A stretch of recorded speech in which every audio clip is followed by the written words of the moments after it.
bonjour à toutes et à tous. Je voudrais d'abord évidemment remercier toute l'équipe des rencontres philosophiques de Monaco qui œuvre au développement et à la reconnaissance de la philosophie avec les enfants. Et en tant que titulaire de la chaire UNESCO, je suis extrêmement fière d'être partenaire de cet événement. Donc, dans un premier temps, j'essaierai de circonscrire un petit peu les enjeux de cette problématique des liens qui unissent l'enfant, la littérature et la philosophie. J'essaierai de ne pas parler plus d'une vingtaine de minutes, puis je passerai la parole à Claire, puis à Nicole, et ensuite on aura surtout un moment d'échange et de discussion ensemble pour clôturer cette semaine de philosophie avec les enfants à Monaco. Alors, en guise d'introduction, je voudrais rappeler un paradoxe qu'on a déjà souligné ce matin, qui est celui du paradoxe de cette rencontre entre deux mondes a priori absolument irréconciliables. C'est le monde de la philosophie et le monde de l'enfance. Ce n'est pas une exception en France et partout dans le monde. La philosophie n'est officiellement enseignée qu'au lycée, voire qu'à l'université. Et en France, je rappelle que la philosophie est enseignée dans les classes terminales, des lycées généraux et technologiques, mais pas professionnels. C'est l'idée, si vous voulez, que la philosophie nécessiterait un bagage intellectuel, culturel, linguistique, qui n'est pas accessible, qui ne serait pas encore accessible au jeune public, voire aux classes populaires. Il se trouve que moi, quand j'ai entendu parler pour la première fois de l'existence de la philosophie avec les enfants, c'était il y a une vingtaine d'années. J'étais alors jeune, forcément, professeur de philosophie. Et mon premier réflexe, mon habitus de professeur de philosophie de l'époque, c'était d'abord de regarder ces pratiques-là avec beaucoup de mépris et de condescendance.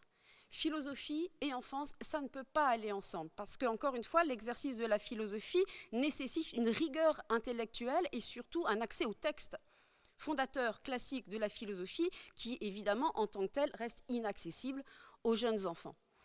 Et ce que je raconte souvent, parce que c'est une anecdote personnelle, mais c'est vrai que la vie d'un chercheur, c'est aussi fait de rencontres réelles, concrètes, empiriques. La personne qui m'a convaincue de l'intérêt d'aller voir quand même du côté de ces pratiques-là, c'est ma fille, Adèle, 4 ans à l'époque, qui un soir me réveille pour me demander si le premier homme avait une maman. Alors, je me suis dit d'abord que ma fille était un génie, et je me suis hélas rendu compte que, en fait, pas du tout, que tous les enfants étaient dans une expérience fondamentale, expérience philosophique, qui est celle de l'étonnement devant le monde. Alors, en tant qu'étudiante de philosophie, moi, j'avais lu le célèbre livre d'histoire de la philosophie qui s'appelle L'étonnement philosophique. Je savais que cette expérience existait. Je savais que, comme le disait Aristote, ce qui distingue l'homme des autres animaux, c'est d'abord et avant tout cette expérience de pensée fondamentale. Mais la première personne avec qui je vois cette expérience en acte, c'est ma fille Adèle de 4 ans. Donc, il y a quelque chose chez les enfants, et chez tous les enfants du monde. Malheureusement, ce n'est pas que chez ma fille. Tous les enfants sont comme ça, et c'est vraiment universel. C'est-à-dire la chance que j'ai avec la chaire UNESCO, c'est de pouvoir voir des classes du monde entier, et il y a une très grande universalité dans cette condition enfantine, et cette condition enfantine qui est effectivement d'être dans l'âge, vous le savez tous, des pourquoi et des comment, des pourquoi, des comment. Donc il y a quelque chose qui est profondément philosophique dans la condition enfantine, c'est la source de toute pensée, et notamment de toute pensée philosophique, c'est l'étonnement devant le monde. Encore faut-il pouvoir entendre et écouter ce questionnement venant des enfants. Alors, il se trouve que la philosophie avec les enfants, donc voilà, après cette expérience-là d'Adèle, je suis allée dans les classes et j'ai tout de suite été absolument convaincue par la nécessité, à la fois d'un point de vue de l'enseignement de ma discipline, c'est-à-dire comment démocratiser l'accès à l'enseignement de la philosophie, et aussi la nécessité politique du développement de l'esprit critique pour toutes et pour tous dès le plus jeune âge. Donc je me suis rendu compte en fait que la philosophie avec les enfants, c'est une pratique qui en fait n'était pas du tout nouvelle, qu'elle existait en tout cas depuis une bonne quarantaine d'années, venue des États-Unis, et qu'elle se développait sous des formes extrêmement diverses un petit peu partout dans le monde. Quand j'ai décidé aussi d'animer des ateliers de philosophie avec les enfants, là, mon réflexe de prof de philo aussi, quand je suis allée dans une classe de CP, c'était mon premier atelier de philo, c'était de me demander à partir de quel texte j'allais pouvoir animer un atelier. Enfin, ça me semblait, en tant que prof de philo, absolument inconcevable de ne pas partir d'une médiation culturelle d'un texte et d'un auteur. Et comme évidemment, les textes d'Heidegger, Husserl ou de Lacan étaient peut-être un peu inaccessibles pour une première séance avec des élèves de CP, je me suis tournée vers la littérature de jeunesse, qui était un continent que je connaissais aussi très très peu. J'avais beaucoup de représentations et de stéréotypes sur la littérature de jeunesse, et j'ai découvert un continent en fait, d'histoire absolument magnifique.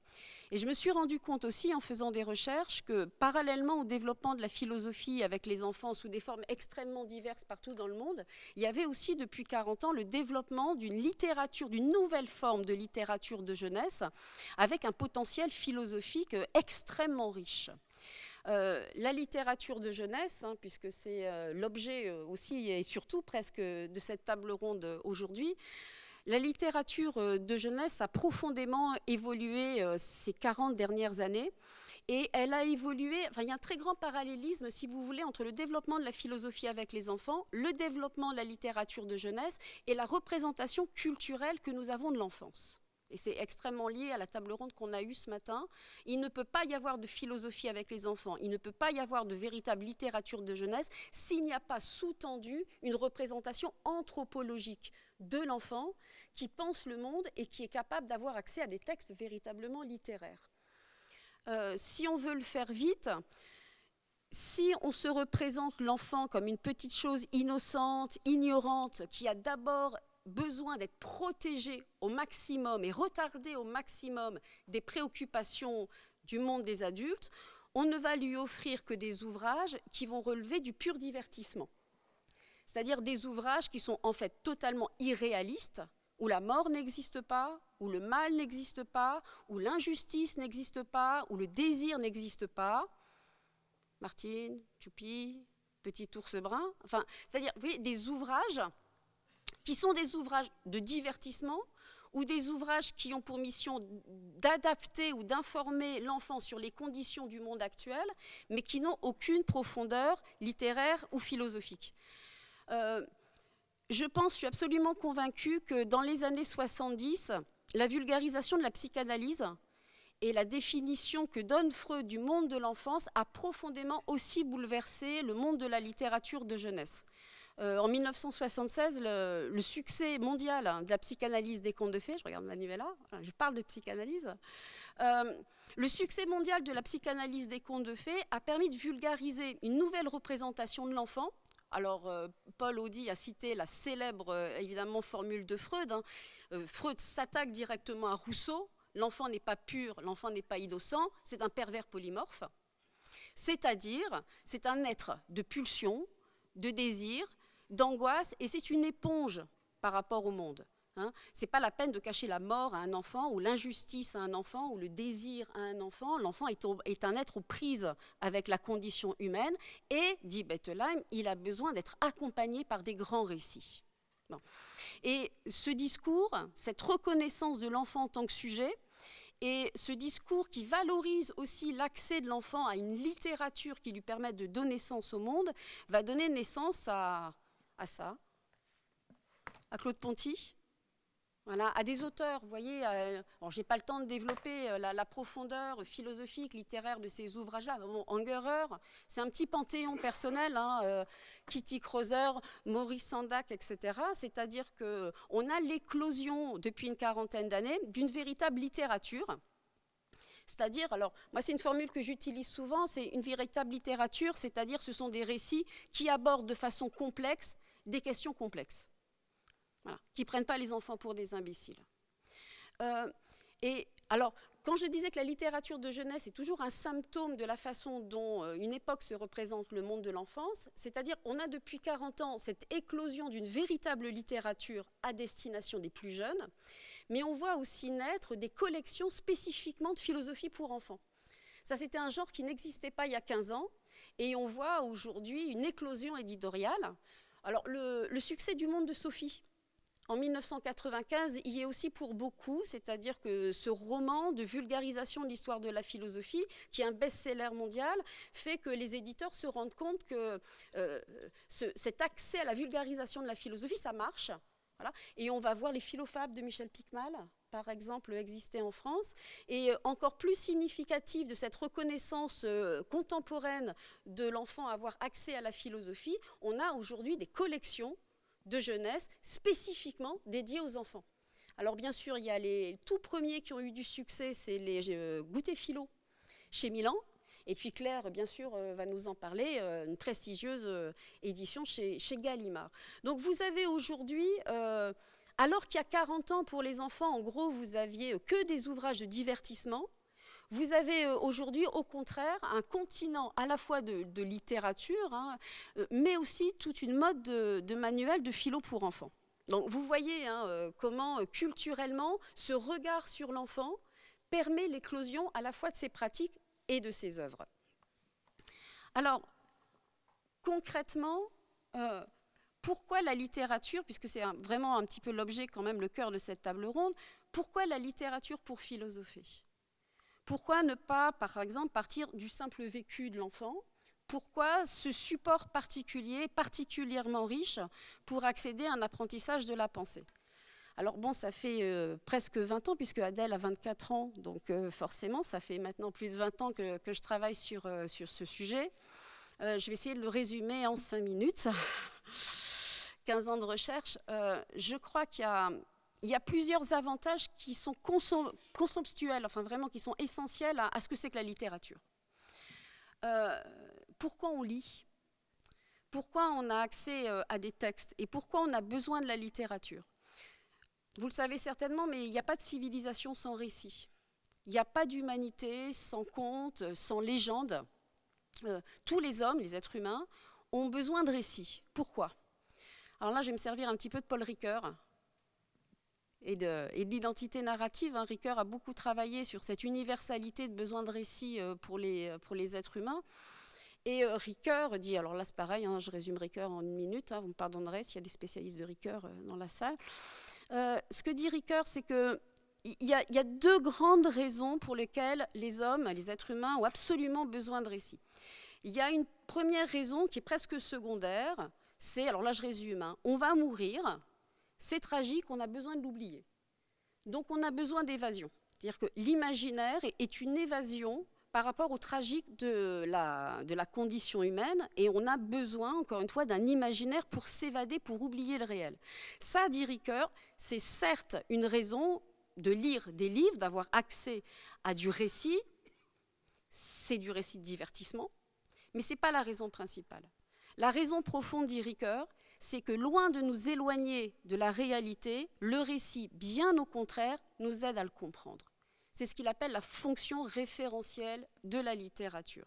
Et c'est un peu un paradoxe, c'est que les hommes ont besoin d'inventer des histoires pour mieux comprendre le réel, car le réel seul ne nous permet pas de le comprendre dans sa complexité.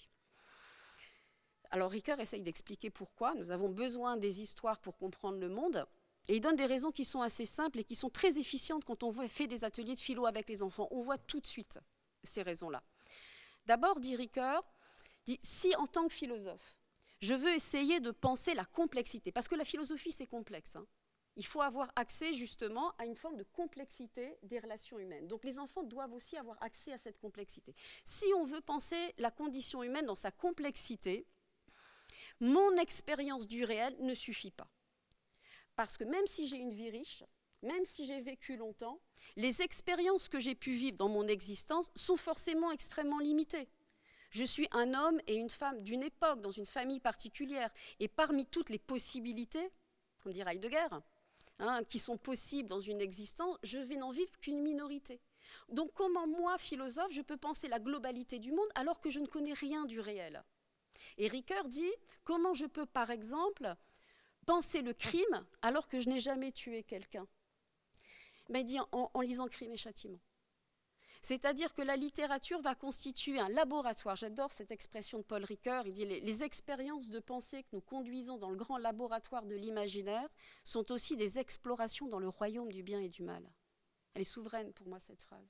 C'est-à-dire que la littérature, c'est d'abord et avant tout un grand laboratoire où tout ce que je ne peux pas vivre dans le réel, je vais pouvoir le vivre dans l'imaginaire. Et ça, c'est très efficient dans les ateliers de philosophie avec les enfants. Parce que plus on est petit et plus on a une expérience du monde qui est limitée, et plus à travers un réseau d'albums, on va pouvoir leur présenter la problématique sous des aspects extrêmement différents. Et ça va permettre aussi aux enfants d'avoir une certaine rigueur. Parce que la philosophie, ce n'est pas le café du commerce. Ce n'est pas la psychothérapie de groupe. On est dans une exigence qui est celle d'un chemin qu'on commence à 4 ans et qui ne se terminera jamais et qui vise le penser par soi-même. Et donc ça nécessite une rigueur intellectuelle. Et la littérature, en nous donnant accès à la complexité du concept qu'on est en train de travailler, que ce soit la vérité, que ce soit l'amour ou que ce soit la justice, elle permet aux enfants d'atteindre petit à petit, on commence à 4 ans et puis on continue, mais de commencer à atteindre une forme d'exigence intellectuelle et de rigueur dans la pensée. Et puis, j'allais dire presque surtout, la littérature, elle permet de mettre le concept philosophique dans une bonne distance affective. On en parlait sur l'adolescence hier. Il va falloir, et là je parle presque de l'animateur, l'enseignant, le bibliothécaire, le libraire qui décide d'animer un atelier de philosophie. Il va falloir mettre la question philosophique dans ce que j'appelle une bonne distance. Il ne faut pas que ce soit trop près, il ne faut pas que ce soit trop loin. Hier, à la table ronde sur l'adolescence, on avait une question sur l'amour. Bon, là, c'est vraiment typiquement le bon exemple, et j'ai un album qui permet ça, justement. Si on faisait, nous, aujourd'hui, là, on est 50, on est beaucoup, mais on pourrait le faire. On décide de faire un atelier philo sur qu'est-ce que c'est qu'aimer vraiment quelqu'un. Alors, le philo, il est dans le vraiment. Voilà. Qu'est-ce que c'est qu'aimer vraiment quelqu'un? À quoi on reconnaît qu'on aime, pas qu'on est amoureux, mais qu'on aime vraiment quelqu'un? Quels sont les attributs du concept d'amour? Bon, on fait un atelier philo, on se met en cercle là et on commence à discuter. Et je vous dis, bon allez, on y va. Claire, est-ce que tu peux me parler de tes histoires d'amour? Rupture, rupture. Voilà, rupture. Donc, soit on se met à pleurer, soit on se met à rire bêtement comme une bécasse. C'est-à-dire qu'on risque, avec un peu de chance, d'être submergé par l'émotion. C'est normal. C'est ce qu'on disait avec les adolescents. C'est extrêmement violent aussi de convoquer le vécu. Voilà.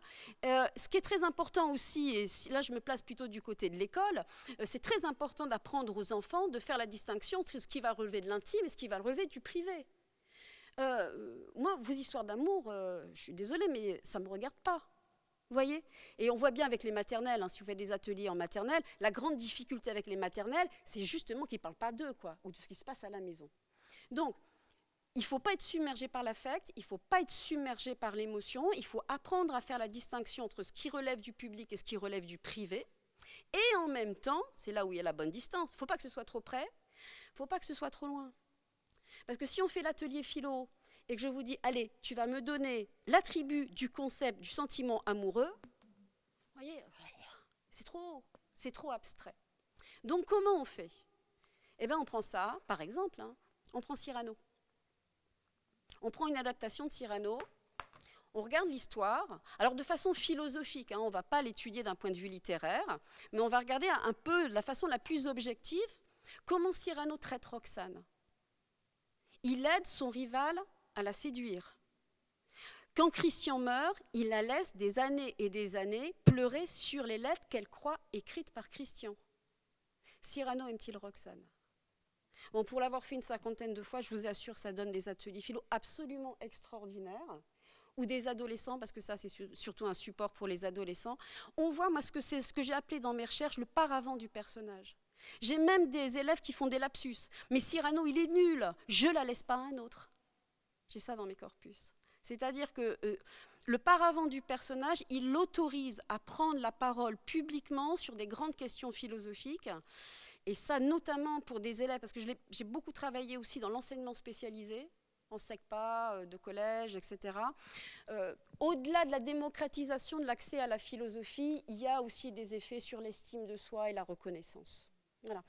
Donc, la littérature, Elle sert aux êtres humains depuis l'aube de l'humanité, hein, à nous aider à comprendre le monde. Et les enfants sont absolument, mais exactement dans ce même type de problématique. Et je dis souvent, en tant que professeur de philosophie, parce que j'enseigne à l'université, hein, je fais le même métier en grande section et à l'université. Mes élèves n'ont pas le même âge. Voilà. Mais il n'y a pas de différence de nature entre la philosophie avec les enfants et la philosophie avec les vieux. C'est le même métier, c'est la même exigence, c'est le même enjeu. Et je crois que c'est extrêmement important, c'est de comprendre que d'un point de vue de l'enjeu de démocratisation de la discipline, mais aussi de l'enjeu politique de développer l'esprit critique, les enfants en sont non seulement absolument capables, mais que c'est absolument nécessaire. Et je terminerai juste par une expression que j'aime beaucoup, qui est celle d'Hannah Arendt. Et Hannah Arendt, quand évidemment elle pense à ce qui s'est passé pendant la Seconde Guerre mondiale, quand elle pense la banalité du mal et quand elle essaye de penser ce scandale absolu que le savoir et la culture ne sauvent pas de la barbarie. On peut être intelligent, on peut être cultivé et on peut être un barbare. Et elle fait la différence entre être intelligent et entre l'intelligence et la pensée. Et ce qu'il faut surtout, dit Hannah Arendt, pour permettre le développement de citoyenneté véritablement éclairée, c'est pas l'intelligence, c'est la culture qu'il faut développer, pas seulement. Il faut surtout développer l'exercice de la pensée. Et à l'appel de ses voeux, j'adore cette expression, il faut créer des oasis de pensée. Il faut créer dans la société, pour tous, des oasis de pensée, parce que ce n'est qu'à cette condition-là qu'on pourra vivre dans un monde meilleur. Voilà. Et je pense que les ateliers de philosophie avec les enfants sont une mise en acte des oasis de pensée que Hannah Arendt appelle de ses voeux. Voilà. Donc la dimension, elle n'est pas seulement pédagogique, didactique, de l'enseignement de la philosophie. Ce qu'on fait est éminemment politique. Voilà. Bon, c'était rapide, hein. C'est pas un exercice facile en si peu de temps. J'ai parlé 2 heures. Rassurez-moi. Non, 20 minutes. Donc voilà, donc réalisation en acte de ce pari de l'éducabilité, de ce pari de l'intelligence, de cette exigence à la fois bien évidemment didactique de démocratisation de la philosophie, mais aussi politique dans la cité, des collections de philosophie pour enfants, adolescents. Ah, et c'est Claire qui va maintenant nous en parler. Merci. Alors, puisque tu as commencé par Adèle, oui. Moi aussi, ça m'a rappelé l'anecdote qui était à l'origine du changement de mes préjugés que j'ai partagé avec toi sur le fait d'enseigner la philosophie à des enfants. Donc, j'avais à peu près les mêmes. Et c'était il y a longtemps, là aussi. Oui. Et j'avais mis des petites affiches pour donner des cours de philo. Et une maman m'appelle, elle me dit c'est pour mon fils. Je dis c'est très bien, alors il est à quel lycée, enfin, je sais. Elle me dit ah non, il est en primaire, mais il est génial, donc je pense qu'il peut commencer la philosophie tout de suite. Voilà. Et c'est comme ça que, un petit peu forcé par les circonstances, j'ai commencé de manière totalement expérimentale, sans doute en faisant des erreurs d'ailleurs, mais il s'en est très bien sorti, il va très bien maintenant. Cette approche de figure philosophique, Gigès notamment, qui est juste là, avec ce garçon il y a 20 ans. Voilà. Alors, quand on m'a proposé de participer à cette table ronde, je ne me sentais pas complètement légitime parce que, à l'exception de cette anecdote que je vous raconte, je travaille essentiellement avec des très grands enfants, c'est-à-dire des lycéens auparavant et des post-bac aujourd'hui, puisque j'enseigne en classe préparatoire. Mais j'étais quand même amenée à réfléchir par la pratique enseignante et puis aussi par la direction de cette collection de philosophie pour la jeunesse, à réfléchir sur ces éléments qu'on propose aujourd'hui. Alors, aux 3 termes qui sont proposés, lire, grandir et penser, j'ai quand même envie d'en ajouter un 4e qui est écrire, pour montrer comment on n'est pas dans une juxtaposition d'éléments, mais vraiment dans une dynamique et une circularité entre un processus d'accueil, de la réception de l'autre à travers le récit, d'assimilation, mais aussi de réappropriation que l'écriture peut proposer, et qui est l'élément que j'aime travailler moi avec mes étudiants, et en particulier avec tous les étudiants qui sont un peu fâchés avec l'écriture, parce que j'enseigne en classe préparatoire, mais dans une banlieue avec des élèves qui viennent de classes technologiques, qui ont une certaine aisance à l'oral, mais qui ont parfois des lacunes et aussi une appréhension dans leur rapport à l'écrit.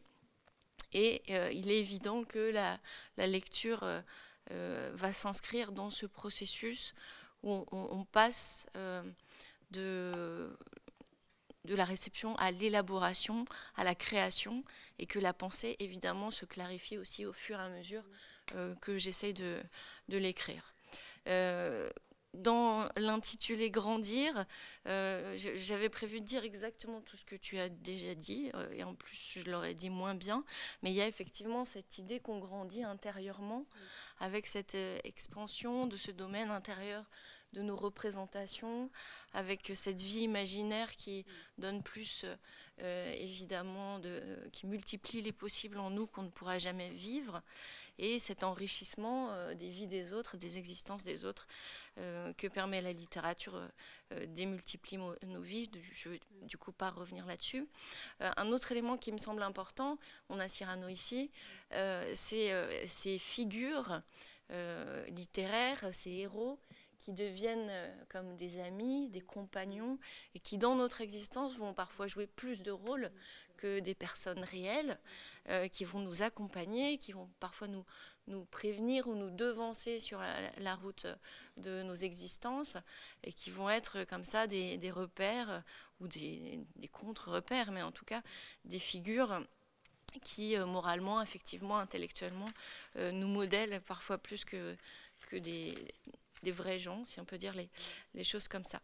Donc on a dans ces figures littéraires, mais aussi, il me semble, philosophiques,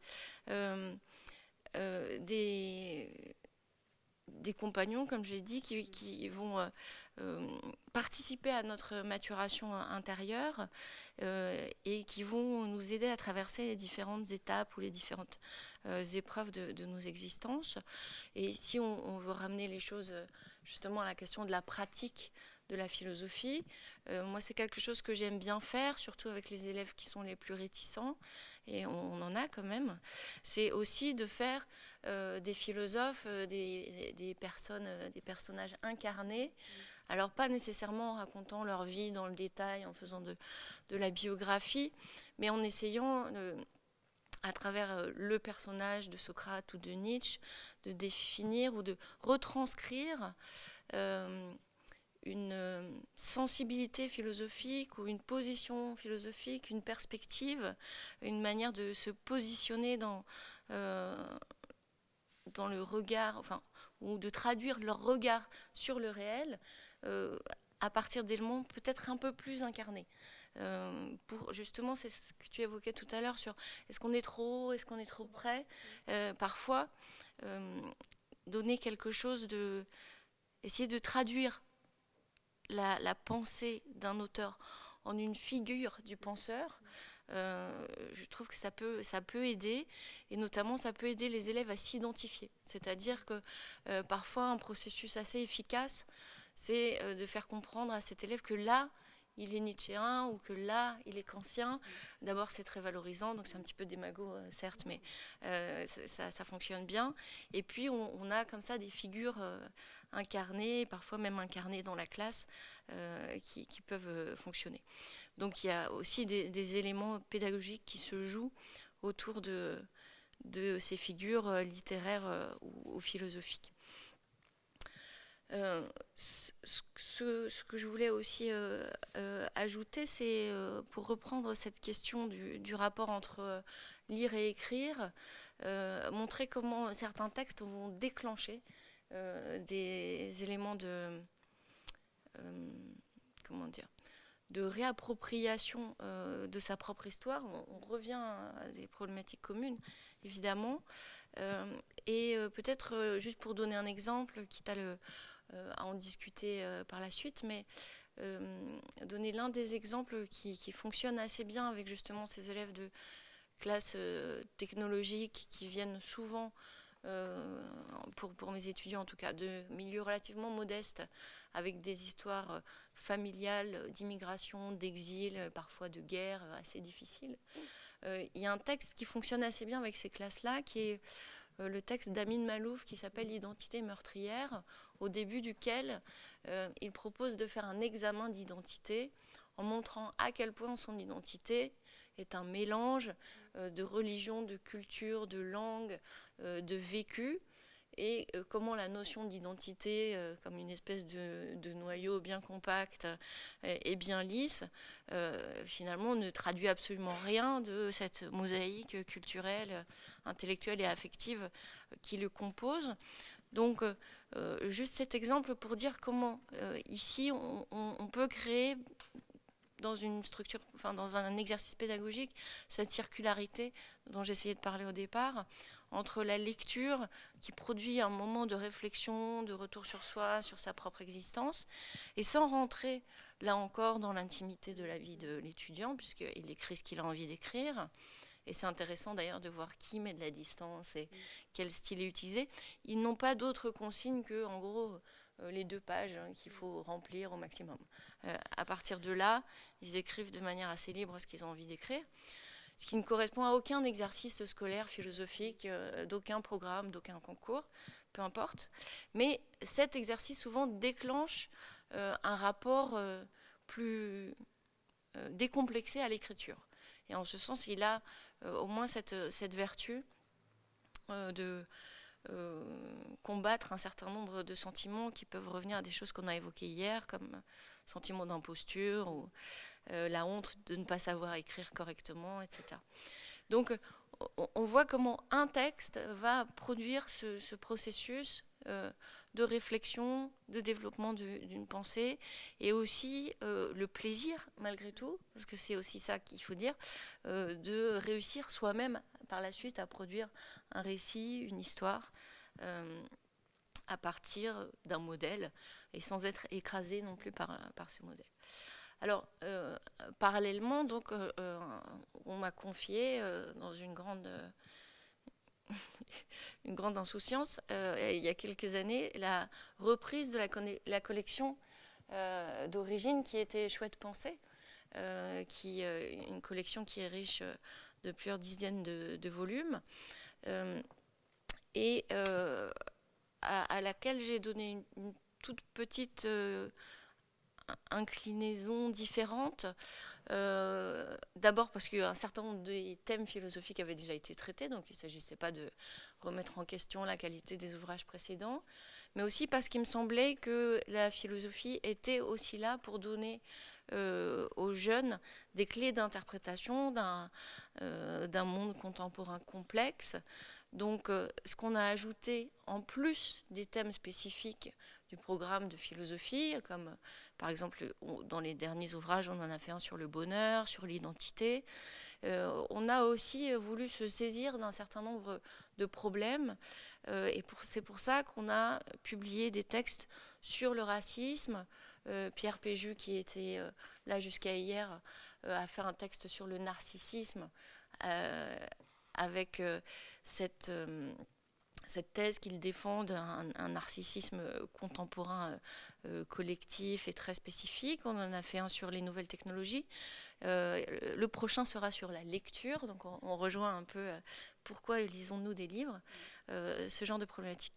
Et ce qui est intéressant, je trouve, dans l'ambition de la collection, c'est de demander à des spécialistes de ces questions, des spécialistes universitaires ou des auteurs qui ont beaucoup travaillé sur ces questions dans un cadre plus académique, de traduire leur thèse, c'est-à-dire de ne pas renoncer à la spécificité de leur pensée sur les problèmes abordés, pas juste de faire un panel des différentes idées, mais vraiment de montrer aussi qu'il y a quelque chose comme l'affirmation d'une perspective, d'une lecture de ces problèmes. Donc on ne renonce pas à l'ambition d'une certaine qualité intellectuelle ou d'un certain positionnement intellectuel, mais on essaye de l'adapter à un public donc un peu plus jeune, puisque la collection s'adresse plutôt à des lycéens qui débutent la philosophie et auxquels il faut la rendre accessible.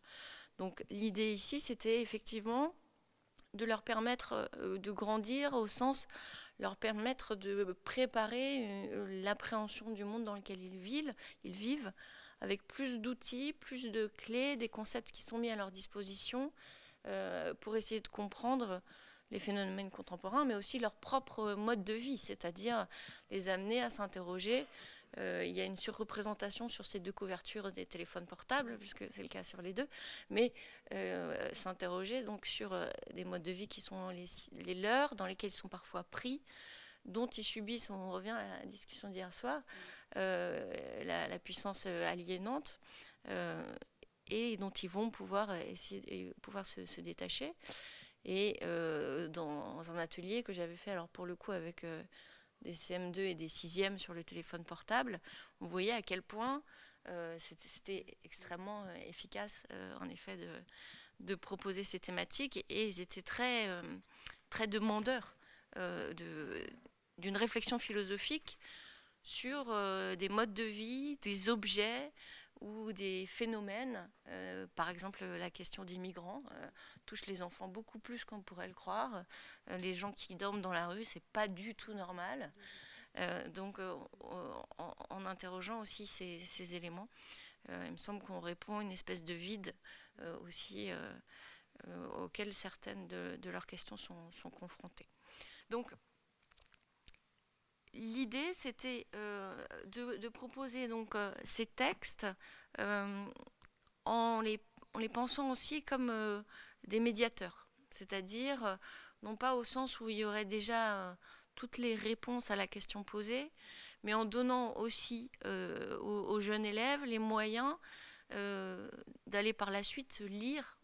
L'idée, c'est aussi de donner envie de lire, pas seulement qu'ils aient envie de lire ces ouvrages-là, mais que par ce biais, on leur présente justement des figures de philosophes qui puissent par la suite aller découvrir par eux-mêmes. Donc il y a aussi cette dimension un peu de passeur, je crois, dans les textes qu'on essaie d'élaborer à destination de la jeunesse, qui est de les introduire le moins lourdement, le moins magistralement possible à des pensées plus ambitieuses et qui approfondissent les questions qu'on a évoquées.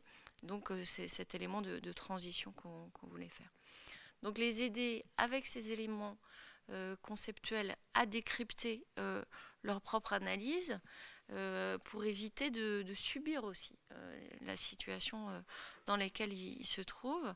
Et puis proposer cet effet, de perspective, c'est-à-dire ce qui les étonne toujours, je trouve, les étudiants ou les élèves qui commencent la philosophie, c'est de voir comment des philosophes de l'Antiquité ont déjà pensé des phénomènes, y compris des phénomènes qu'on retrouve dans des pratiques hyper technologiques.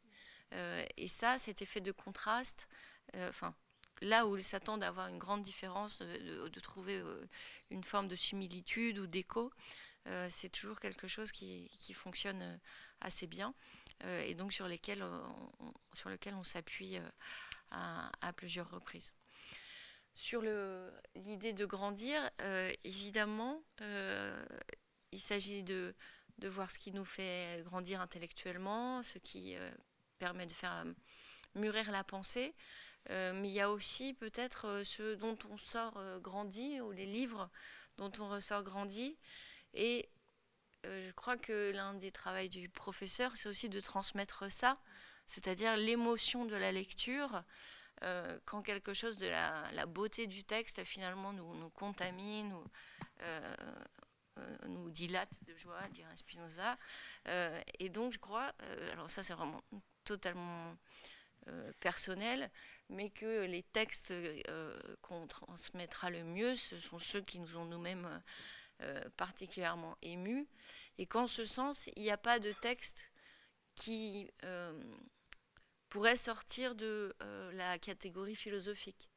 C'est-à-dire, ce qui peut produire de l'émotion ne sera pas nécessairement un texte qu'on va définir comme philosophique, mais qui va produire ces questions ou ces interrogations de manière assez durable. Et quand tu disais tout à l'heure, il y a 40 ans, il n'y avait pas de livres de littérature jeunesse, peut-être aussi ambitieux dans le questionnement. Moi, je me souviens quand même de Petit Bleu et Petit Jaune, qui continuent à me hanter, parce que quel est vraiment le sens de ce... Et on avait quand même ce livre que tu peux relire à plusieurs... C'est vrai que c'est 69 quand même. Tu vois, il y avait... Ouais. Ouais.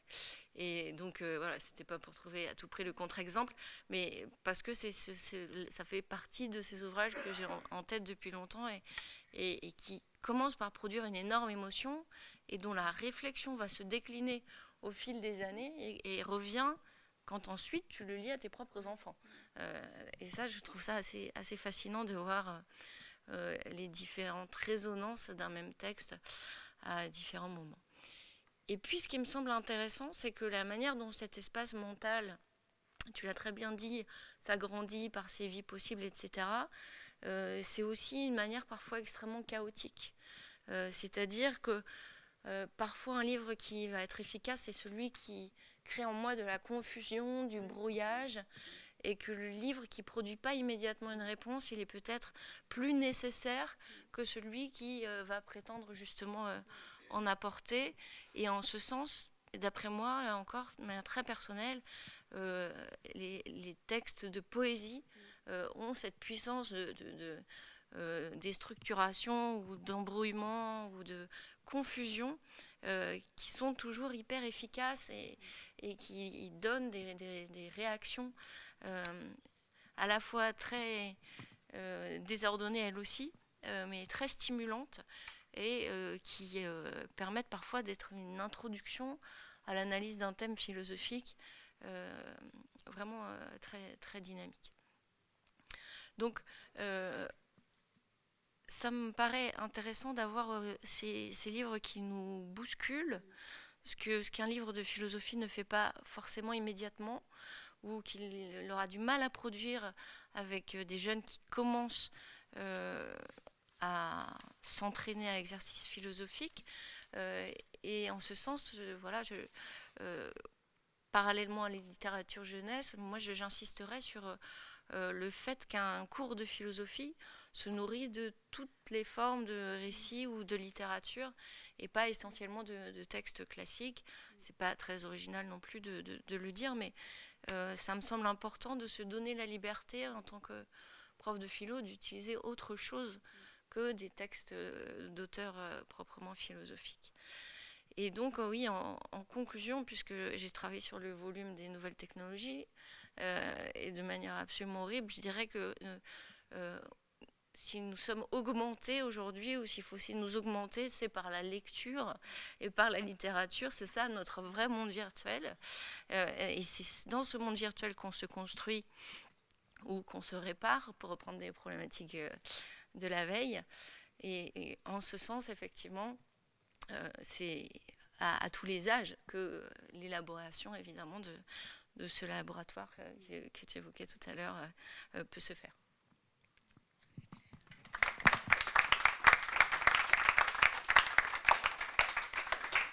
Merci beaucoup Claire.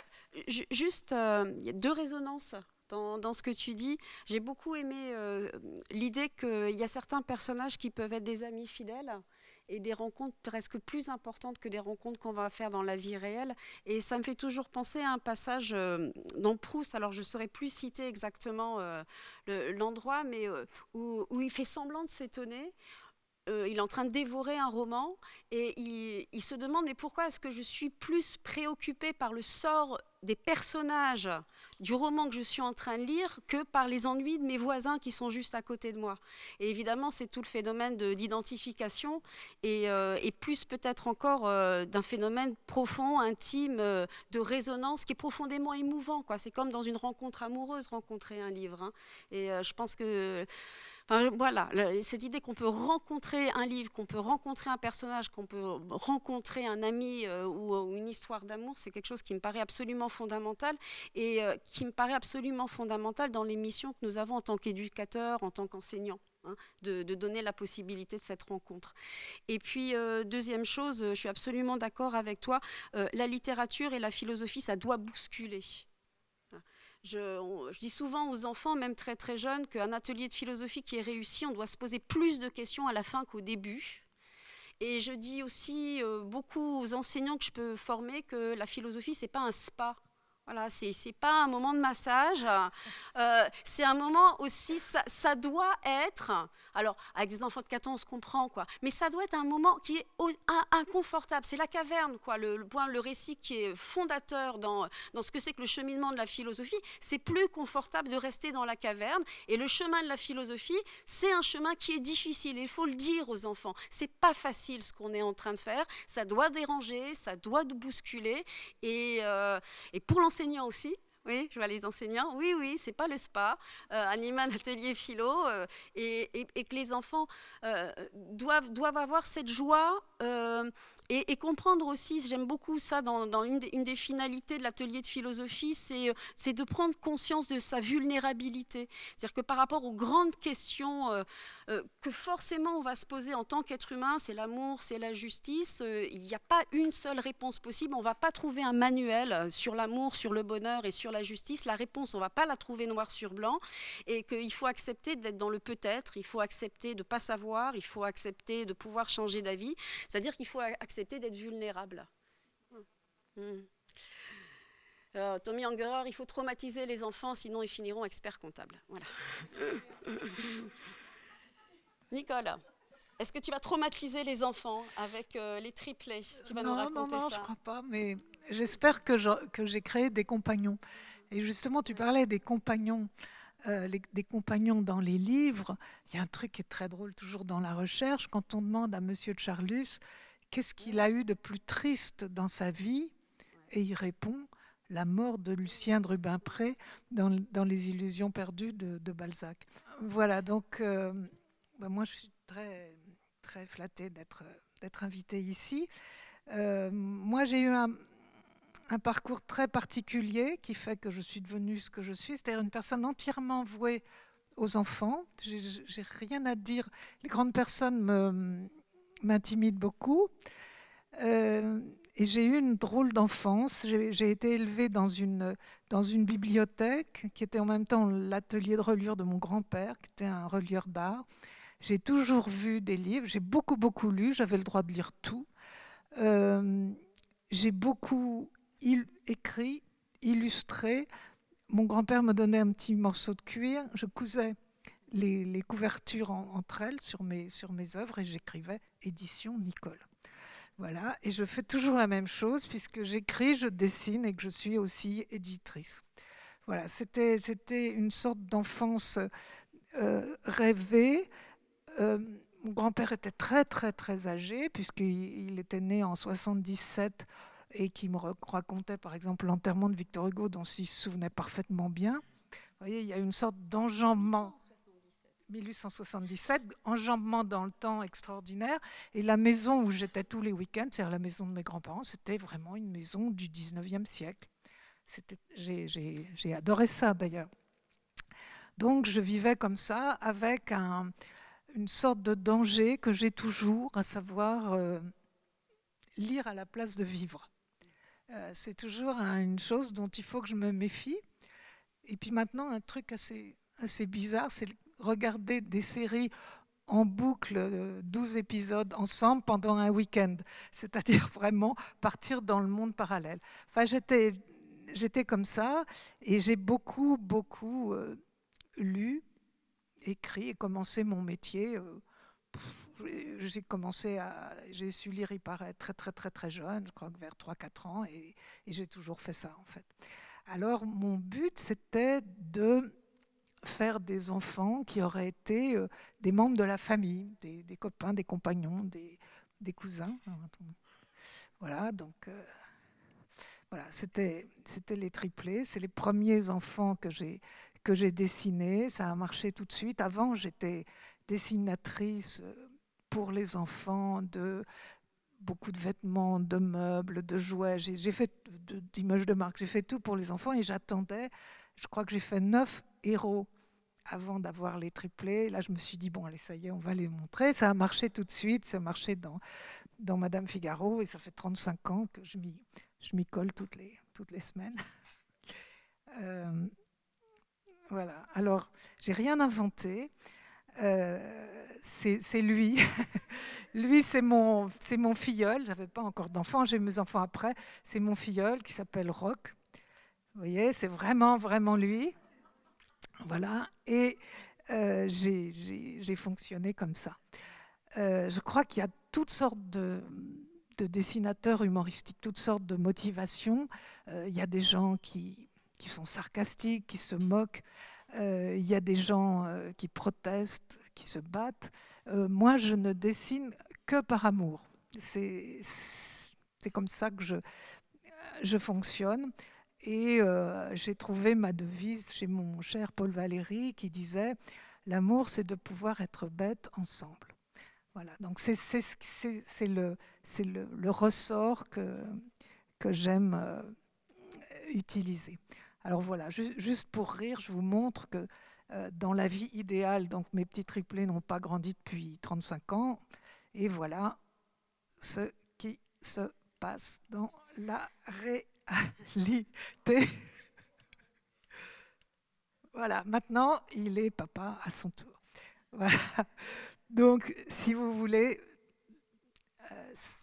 mon idée, moi, de mon travail, je crois qu'il faut, c'est évidemment différent de ce dont vous parliez, il faut toutes sortes de gens pour faire un monde. Je parle de choses très tendres, d'amour et de choses et de bonheur, en fait, et un peu de bêtise. Donc, quand je vous disais, l'amour, c'est de pouvoir être bête ensemble, voilà, si vous voulez, moi j'étais très très très très bête quand j'étais petite. Voilà, donc c'est ce que j'essaye d'illustrer. Ce qui m'amuse beaucoup, si vous voulez, dans l'enfance, c'est que l'enfance, c'est le temps des premières fois. Et ça, je trouve que c'est extraordinaire. Et je trouve qu'on a quand même, avec les premières fois, une vision tout à fait pertinente, nouvelle. Et je suis toujours à l'écoute des enfants. Oui, alors ça, c'est moi. Quand j'étais petite, je regardais ces marches qui tombaient sans arrêt. Et je me disais, mais qu'est-ce qu'ils font quand la cave est pleine de marches? Voilà. Et si vous voulez, ce qui m'amuse beaucoup, c'est de parler aussi, je parle beaucoup de moi, puisque mon enfance me semble inépuisable, mais aussi j'utilise beaucoup les mots des enfants. Je trouve que travailler sur les mots des enfants, c'est merveilleux. J'ai beaucoup de chance parce que j'ai beaucoup de gens qui m'envoient des mots de leur enfant. C'est toujours cité en dessous dans le journal, inspiré par le petit un tel âge. Il y a eu des mots extraordinaires. Il y a eu un mot de votre frère, je ne sais pas si vous vous souvenez. Il y a eu un mot de votre frère. J'avais déjeuné avec votre maman il y a très longtemps, et c'était Andrea, et je lui parlais justement de mon travail, et elle me dit « Oh, moi, je m'occupe beaucoup de psychologie enfantine et j'analyse les dessins des enfants. » Et il s'est passé quelque chose d'extraordinaire, et elle me raconte que elle regardait un dessin, et c'était un bonhomme tout noir. Et elle lui dit « Oh, mais qu'est-ce que c'est que ce bonhomme tout noir ?» Et il lui a répondu « C'est papa. » Alors elle lui dit « Oh, mais pourquoi tu as fait papa tout noir comme ça? Pourquoi ce bonhomme tout noir ?» Elle commence à s'inquiéter. Pourquoi il fait pas son papa tout noir? Et puis il lui répond c'est parce que vous sortez, il est en smoking. Voilà. Donc c'était vraiment très drôle. Ce qui était beaucoup plus triste, c'est que malheureusement, votre papa est mort 3 mois après. Donc je n'y vois aucune pression, etc. Mais c'était une chose étrange. Donc si vous voulez, j'aime beaucoup travailler sur les mots des enfants. C'est toujours des choses auxquelles on n'a pas pensé. J'en invente beaucoup. J'en ai fait beaucoup quand j'étais petite, mais j'en invente beaucoup, mais c'est jamais aussi bien que ce soit trivial ou poétique. Par exemple, le dernier, on vient de m'envoyer petite fille à qui disait qu'est-ce que c'est le Brexit. On lui expliquait ce que c'était le Brexit. Alors elle dit à sa mère, mais alors, il va falloir reboucher le tunnel sous la Manche. Mais bon, c'est vrai, je pense qu'ils auraient pu donner ça à Theresa May comme argument. Enfin, si vous voulez, c'est cette chose que je poursuis. Alors, on parlait des étonnements, ça me paraît fondamental. Et c'est vrai que c'est extraordinaire. Qu'est-ce que c'est beau, maman, c'est de la publicité. Pourquoi? Vous voyez, le monde est très, très, très, très étonnant. Vous voyez, ils regardent des oiseaux qui dessinent un V, ils connaissent aussi d'autres lettres. Vous voyez, bon, c'est quelque chose que je poursuis et c'est une sorte d'étoffe merveilleuse. Vous voyez, d'étoffe inouïe dans laquelle j'ai la chance de coudre et de découper. Comme vous voyez, j'aime beaucoup les moments de dessiner, des bons moments, des moments de lumière, des moments de beauté. J'ai un souvenir curieux de mon enfance. Enfin, j'ai l'impression que mon enfance baigne dans une lumière de crépuscule, un peu rose, un peu dorée, qui pour moi est à peu près la couleur du bonheur. Si je me disais quelle est la couleur du bonheur, cette espèce de lumière saumonée quand les ombres commencent à s'allonger le soir. Et c'est de ça que je parle. Donc si vous voulez, je crois que moi, il m'est arrivé quelque chose de terrible, c'est que j'ai eu une enfance, donc c'est drôle, comme disait Merleau-Ponty, une enfance incomparable, qui s'est terminée d'une manière épouvantable, à savoir que ma mère est morte quand j'avais 11 ans, donc ma vie a été complètement coupée en deux, et je reconnais les orphelins enfants, vous voyez, et que ma vie avant, c'était vraiment bien, c'est-à-dire il y avait rien sous le tapis, vous voyez, c'était vraiment bien, c'était vrai. Ça s'est arrêté, donc c'est devenu une sorte de paradis perdu. Moi, je suis très très intello. Du coup, j'ai tout à fait changé. C'est-à-dire, je n'ai rien pu dire aux grandes personnes. Je suis devenue une sorte de bonsaï. Mais bon, les bonsaïs fleurissent aussi, des petites fleurs, mais ça va, j'ai fait mes petites fleurs. C'est comme ça.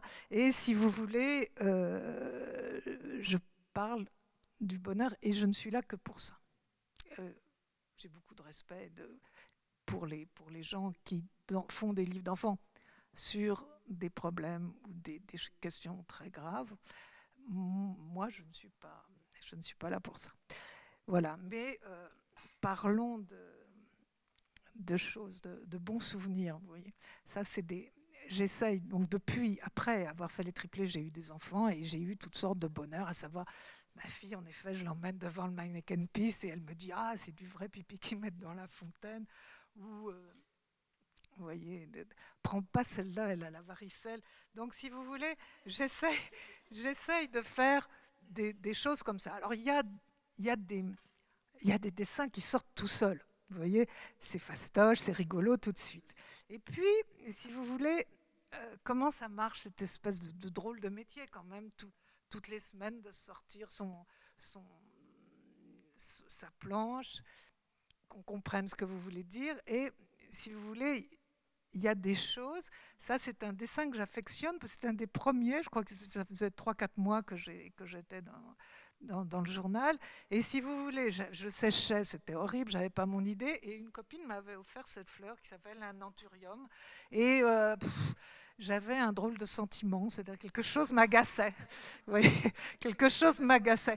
Et alors là, si vous voulez, je ne savais pas encore, mais j'avais le signe avant-coureur d'un truc important, c'est-à-dire la petite sonnerie qui me dit là, il y a quelque chose de drôle. Mais comment je vais en faire une planche? Alors là, c'est absolument impossible. Maintenant, je suis de la bouteille, maintenant je suis plus habile. Alors, donc voilà, donc je... Et puis tout à coup, bon, je comprends, voilà, le machin me tirait la langue, donc voilà. Et ça, si vous voulez, ça a été, je l'aime bien parce que c'était une conquête dans ma manière de travailler, c'est-à-dire chercher le petit drink qui fait qu'il y a quelque chose. Alors là, c'est une question philosophique parce que justement, est-ce que quand on est valeureux, qu'on creuse et qu'on trouve de l'or, est-ce qu'on trouve toujours de l'or ou alors qu'on est valeureux et tout, puis quand il n'y a pas d'or, il n'y a pas d'or à trouver. Ça, souvent, je me demande, est-ce qu'il y a de l'or à trouver? Est-ce qu'il n'y a pas de l'or à trouver? Est-ce que le mal qu'on se donne est la valeur? Parce que moi, je travaille difficilement.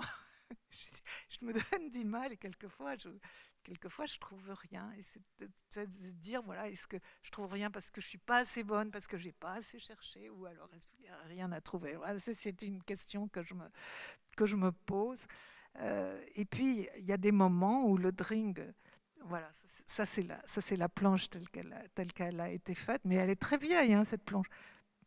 Alors, l'autre jour, j'étais à Shanghai et il y avait un truc incroyable. Il y avait l'aéroport à perte de vue, comme ça, absolument inhumain, immense, et un moineau minuscule qui sautillait sur le marbre. C'était tellement incroyable à voir. Et là, alors on ne savait pas si on avait envie de pleurer, si on avait envie de rire. Et là, j'ai mis longtemps avant de me dire, mais comment je vais faire une planche? Mais là, ça a fait drink. Là, je suis sûre qu'il y a quelque chose à trouver. Et comme d'habitude, je n'apprends qu'à simplifier. J'ai juste mis le petit qui dit, vous voyagez sur le même vol que nous. Et si vous voulez, cette histoire de n'apprendre qu'à simplifier, ça c'est...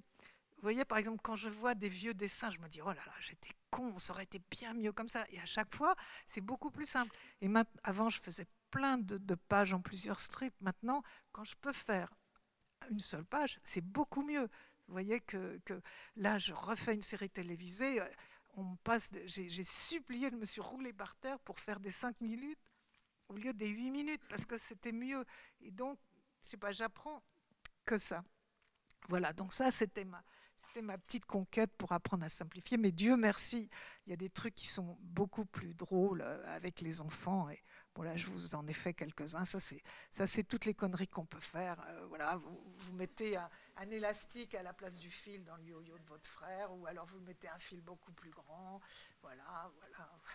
Voilà, ça c'est terrible. Il est tombé là-dedans parce qu'il recherchait son ballon et puis il n'arrive pas à l'enlever. Il rentre à la maison, mais comment tu vas faire et comment tu vas faire pour manger ce soir? Et il dit, oh bon, on entend du fond du truc. Oh bah c'est pas grave parce qu'il y avait des frites au fond.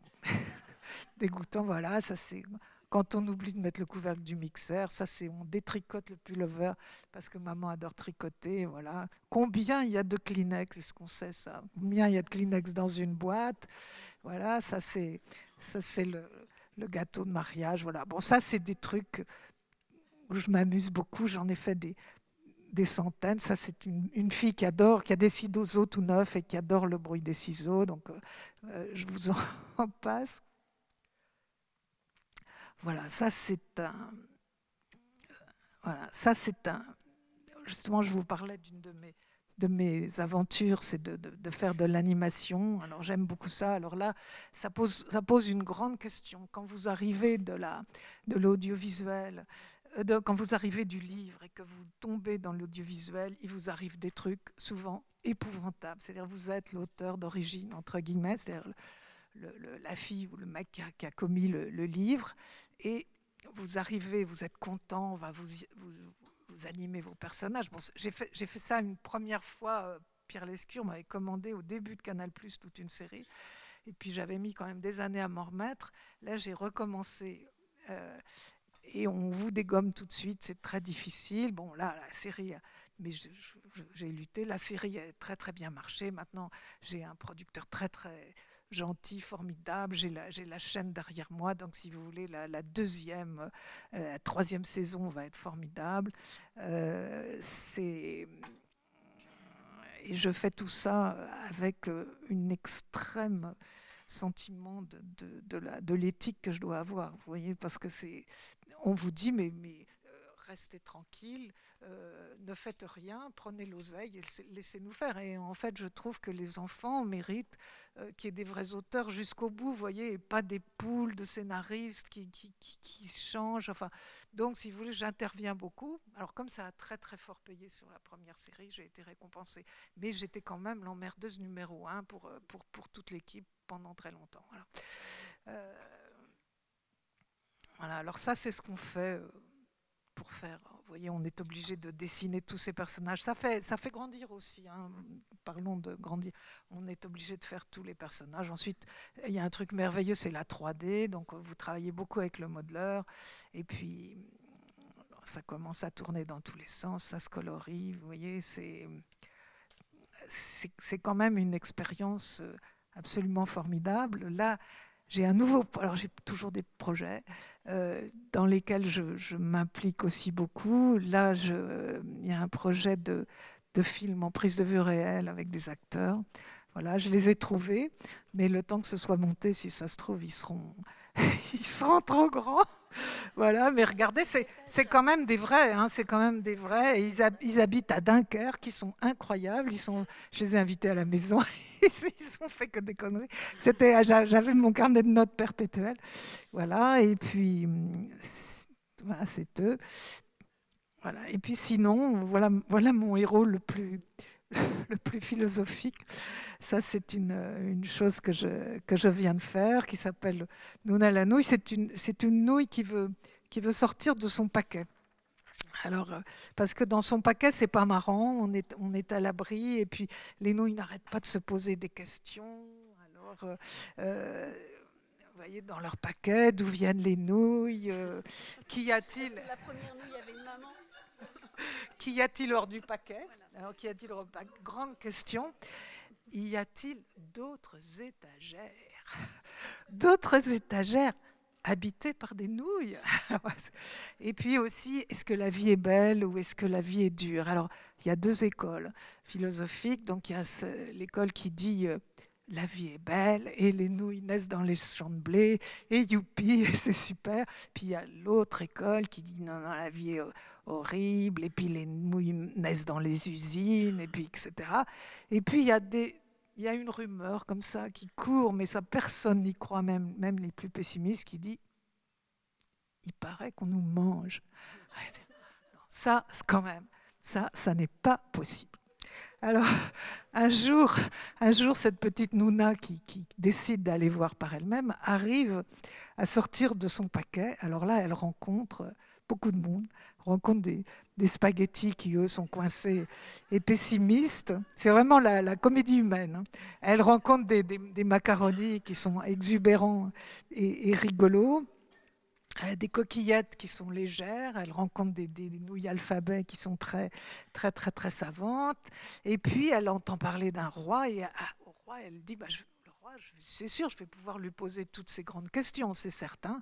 Alors, le roi est quand même assez spectaculaire, mais quand même décevant, parce que quand même, il est assez con, faut bien dire. Il est très désagréable. Alors, elle est un peu embêtée, puis elle n'a pas de réponse à ces questions. Elle rencontre, là, par contre, extraordinaire, un petit garçon qu'elle prend carrément pour un géant, ou même, pourquoi pas, un dieu. Il est extraordinaire, et elle lui pose les grandes questions, à savoir, il lui est arrivé quand même, dans ses voyages, quelque chose. C'est-à-dire qu'elle a vu que la vie n'était pas belle. Et elle a vu quelque chose de terrifiant, c'est-à-dire elle est tombée au rayon des livres de cuisine, recettes sur les pâtes. Alors elle a découvert que la vie était épouvantable.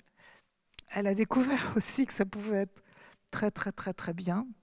Et puis ce garçon qui l'impressionnait tout le temps lui a appris que tout était relatif et que même cet être extraordinaire lui dit mais tu sais moi, je suis tout petit et le monde est beaucoup, beaucoup plus grand que moi. Voilà, ça c'est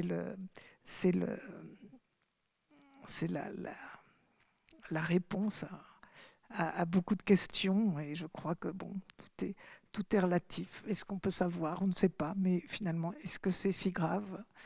On ne sait pas. Voilà.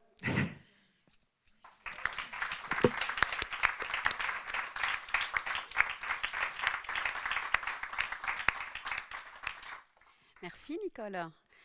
C'est Paul Audy qui nous rappelait ce matin que l'enfance, c'était pas seulement un temps, c'était pas seulement un âge, mais c'était aussi un espace. Et je pense qu'on est tous d'accord pour penser que Nicole habite encore le lieu de l'enfance. Et c'est peut-être justement une des raisons, un des génies des grands auteurs de littérature de jeunesse. Et ce que je pense par exemple avec Claude Ponty, qui est un auteur que souvent les adultes n'aiment pas beaucoup, mais que les enfants adorent, c'est-à-dire qu'il y a ce génie de la connexion avec le monde de l'enfance.